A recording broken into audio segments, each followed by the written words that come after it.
Hello mga kadresya! Hayan at nagluto na naman kami ng tinolang halaan. Dito sa New Zealand ay libre lang namin itong nakukuha sa dagat. Kapag merong kaming oras, pinakabanding na rin namin ang pagkuha ng mga ito. Minsan nga ay pwede ka nang mamulot dito dahil sa linaw ng tubig. Pinipili din namin yung malalaki dahil bukod sa masarap ang mga yon ay malaman pa.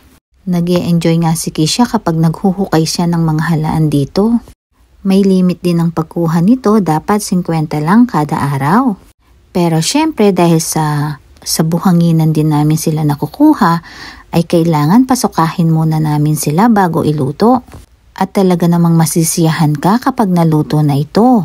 Bukod sa masustansya ito sa ating katawan, ang lalaki ng kanilang mga laman at hindi ka makakakain ng buhangin. Mapapansin din na hindi sila agad-agad naalis sa kanilang mga shells. At malaki pa talaga ang kanilang laman sa aking hinlalaki, kaya busog na busog ka kapag kinain mo ang mga ito. Ang mamahal kaya nito kapag binili namin sa labas.